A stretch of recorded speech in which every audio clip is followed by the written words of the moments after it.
আসসালামু আলাইকুম। শামসুল ইসলাম স্বাগত জানাচ্ছি সিলেট থেকে।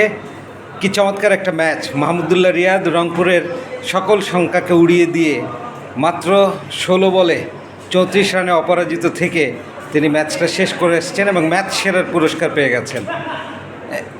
বুড়ো মাহমুদুল্লাহ রিয়াদ এই বয়সে এই ধরনের পারফরমেন্স করে বিপজ্জনক অবস্থা থেকে দলকে টেনে তুলবেন। একসময় 29 বলে 59 রানের দরকার ছিল, অলমোস্ট বল প্রতি 2 রান করে দরকার ছিল। সেই সিচুয়েশন থেকে রংপুর রাইডার্সের জন্য বহুল কাঙ্ক্ষিত জয় তুলে নিয়ে এসছে। এখন রংপুর কিন্তু 3 ম্যাচে 2 জয় নিয়ে টেবিলে বেশ ভালো অবস্থানে চলে আসবে, কেননা তারা 4টা পয়েন্ট পেয়েছে। সো মাহমুদুল্লাহ রিয়াদরা ফুরিয়ে যেতে আসে না, এরা যুগে যুগে টিকে থাকে বহুকাল। মাহমুদুল্লাহ রিয়াদের জন্য স্মরণীয় হয়ে থাকবে আজকের এই ম্যাচ। হোস্ট সিলেট ডেফিনেটলি হতাশ হবে, তারা আরও একটি পরাজয়কে আলিঙ্গন করলো। রানটাও বেশি হয়নি, 144, নেহায়েত কম রানই ছিল। ভালো লাগলে শেয়ার করবেন। Thank you.